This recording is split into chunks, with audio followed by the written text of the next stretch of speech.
Okay, so I'm finally going to do a Q&A video. I didn't get like a huge amount of questions, but enough to like film a video. So here I am. I'm going to talk about a lot of things, not just zero waste and minimalism, but you know, me and social work and, you know, other stuff. So if you're not into that, feel free to skip this video, but that's what I'm doing today. I'm just gonna open my notes app and we'll get started. The first question is, do you have a partner? And of course, if you've seen my previous videos, you know that I have a partner. His name is Jimmy. We've been together about 5 years. 5 years a couple of months ago. So he is a manager at a restaurant, and he's looking into doing cabinet making, and he's fully on board with veganism and zero waste. Do you want kids? No. I don't really want to get into that too much because I feel like it offends people when I tell them I don't like kids.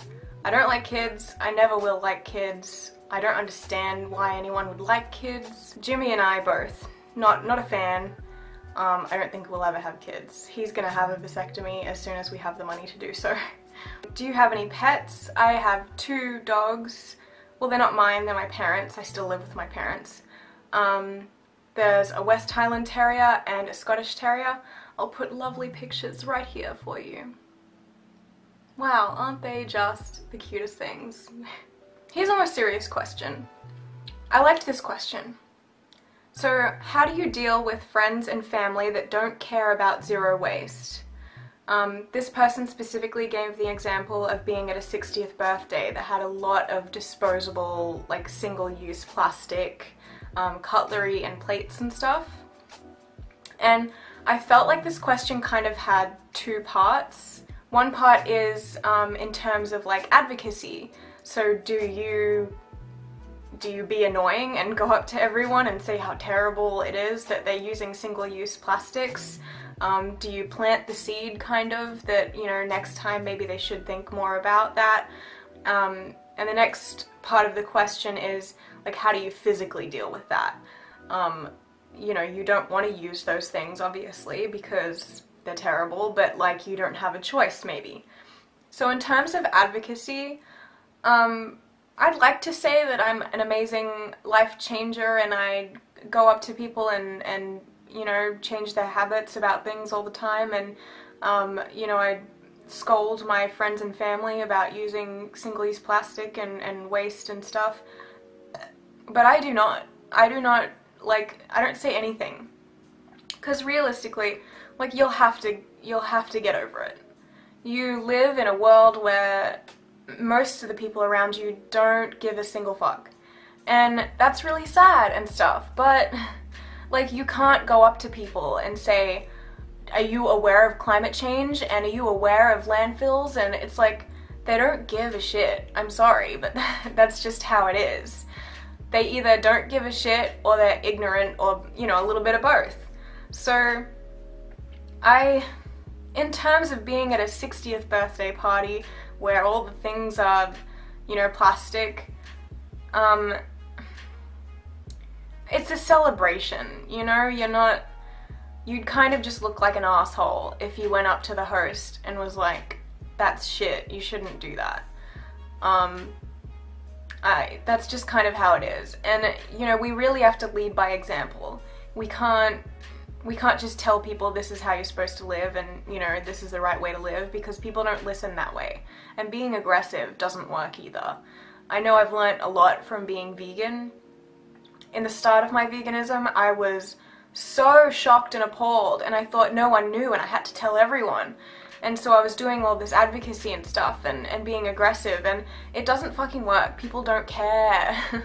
You have to get over it. You really do. And you become a little bit cynical, but that's just the way it is. And, you know, you kind of plant little seeds just by how you live. So for instance, at my grandma's, what was it? It was an Easter thing. My grandma hosted an Easter thing. And she had all these leftover scones and, I don't know, other grandma-y things. And she was going to chuck them away, or she said, oh, there's no way I can eat all that. And I was like, okay, I can find someone who will eat them, because obviously I can't eat them because scones almost always have eggs or dairy in them. So I thought I'll give them to my friend. So she immediately like grabbed for the cling wrap, right? And I was like, you know, you have the panic moment, like, oh my god, please don't give me that.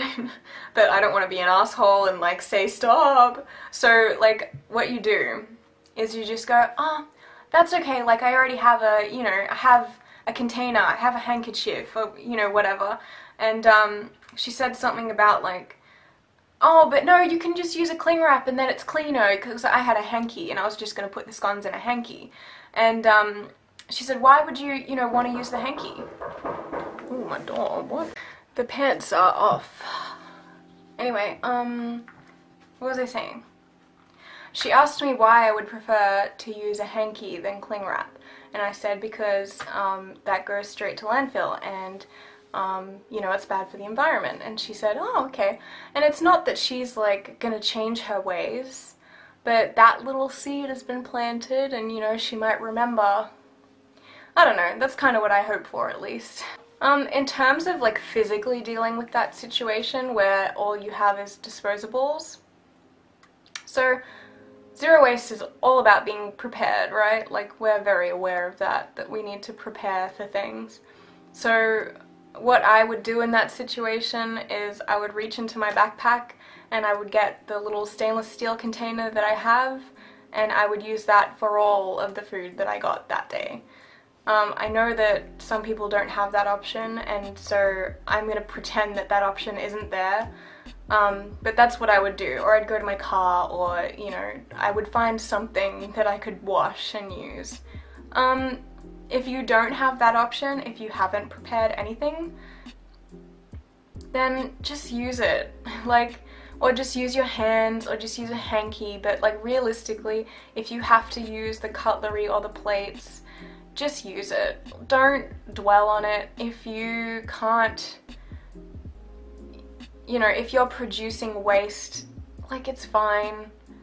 I think, you know, we're more likely to burn out if we deny ourselves those simple pleasures of just getting some food at a birthday party, you know? So just use it and just remember for next time. It's a lesson learnt, and move on.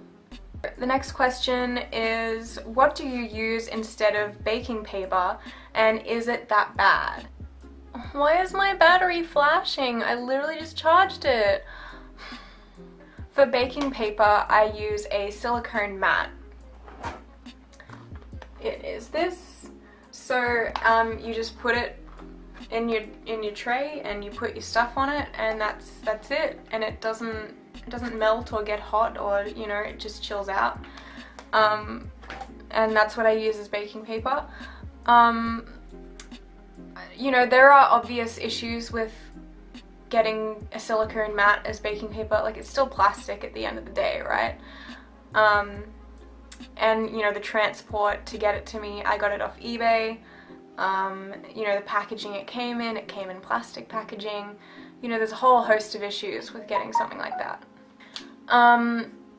But then I think about that instead of, you know, buying baking paper every 2 weeks or something. I don't know how much baking paper people use. I don't know, I'm so like focused on the physical waste that I produce rather than the waste I can't see, and that's an issue with the whole zero waste community, is that we focus on the trash we can actually see rather than, you know, water wastage and other resource wastage. But that's a video for another time. So baking paper, I've read that it's recyclable, I've read that it's not recyclable. It depends on the contaminants, how much stuff is on it. It's got a wax coating on it. Like, I don't even know. But all I've heard is that it's recyclable, but I don't trust that it actually gets recycled, you know? And at the end of the day, it comes down to the fact that not everything you chuck in the recycling bin is actually recycled, and it's using resources to recycle that. Recycling is not the solution. So I would recommend getting a silicone mat if you're worried about baking paper. But again, it's hard to know what's right and what's wrong. The next question is buying food packaging or driving a fair distance to a bulk store. So that's in terms of, so if the bulk store that you have is actually quite far away, is it worth, you know, the petrol to go to the bulk store to avoid packaging from your regular store?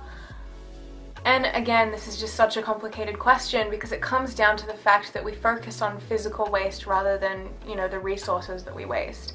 And, you know, the resource being wasted is petrol. So, and, you know, the car releases carbon emissions and, you know, all that jazz. So I just don't know. It's a complicated question. I personally, because you've got to remember that the bulk stores that you get your stuff from, they don't come package free. And I can guarantee you they don't come in just cardboard boxes or paper bags, okay? They come in plastic. All of them. Every single one. I just can guarantee you that. Because they cannot ship it from where they come from without plastic. So, you know, it's, when you go to a bulk store, you don't see the waste that you're producing because the store deals with that waste. I personally would rather be responsible for the waste that I produce and not just pretend it doesn't exist. I go to the bulk store every now and then, but I don't like kill myself if I can't get to the bulk store and I have to get something in plastic because it's too expensive at the bulk store. And, you know, that's another thing, is that if you can't afford to do that, don't dwell on it. If you can't afford to go to a bulk store and all you can do is shop at your local grocery store and get the biggest package you can, do it. So I would recommend, like, if it's something like rice or pasta, just get the biggest package you can, and then, you know, you're not getting multiple little plastic packages. I know it's tough because you're seeing the waste that you produce, but either way you're producing waste. I don't know enough about how much petrol you would use or how many carbon emissions you would produce by going to that bulk store, but I know for a fact that both of the options have plastic packaging, and it's just about choosing which one you can afford and choosing which one you think is best. Is there job security for social workers? This is a difficult question because it depends, you know, what field you want to work in, and the government at the time. So what are they funding at the moment? What are they not funding? What do the public not care about at the moment? So like last year or the year before, it was all about domestic violence, and there was so much money in domestic violence. But also they defunded, there was a service that was defunded, and they had to shut down. It was for mentally ill youth, and it was peer support or something, and oh, it might have been for eating disorders. Oh, I don't know, I can't go into specifics, I don't know enough. But they shut down this clinic, and all of the previous service users committed suicide because they didn't have that support anymore. And no one cared about that. You know, it wasn't a huge thing in the news. It wasn't, you know, it's just, it really depends what is trendy. And that sucks. You know, it's what the media is highlighting, and then, you know, the government has to step in because they want to look good, and, you know, so it really just depends what service you're going into. But just in terms of general job security, I think social workers have it great because we're so versatile. We can work in so many different services and so many different fields. You know, you can be a school counselor or a childcare worker, or you can work in courts, or you can work in mental health, or you can work in community development, or, you know, there's just so many options and like so many different areas that you can work in that I think there will always be a job for social workers somewhere. So that's one of the reasons that I chose social work, is the fact that it was just so versatile, and I would hopefully always have a job. So there is job security for social workers, but it's difficult to know which field is right because it just changes all the time. This is a question I got on one of my YouTube videos. I tried to answer it as best I could, but I don't think I did it justice. What is the role of a social worker compared to a psychologist? We're very different. I was listening to a podcast early in my degree of a social worker talking about their interaction with a psychologist. Oh, it was a psychiatrist. I think it was a psychiatrist, but they were talking about how they dealt with a certain client, and the psychiatrist said something about their client coming in and saying that the red pill wasn't working, and the psychiatrist said, oh, we'll try 2 of the green pills and come back next week. And the social worker said, but that client was depressed because, you know, their kids had dropped out of school and, you know, they were unemployed and, you know, they couldn't get any income support and, you know, their housing was, you know, on the edge. You know, so social workers focus on that aspect. So that client may be depressed, but, you know, look at all the issues surrounding them. Of course they'd be depressed. We go into those factors that are causing that person to not live their best life, and we work with people to empower them to make positive life choices, whereas a psychologist is mainly focused on mental health, and you know, that's really important too. We need people specializing in that, obviously. It's not that one is better than the other, it's just that they're 2 different approaches. And I was going to do psychology, but I personally think social work provides more of a holistic vision of care. And that was what I was all about. You know, I would rather not focus on, you know, I'm depressed, what can I do to stop my depression? Here, do some, you know, mental tasks, take some pills, come to a group therapy. Like, I'm not into that. I'm into, let's get you income support, let's get you housing support, let's see if we can get little Johnny back in school.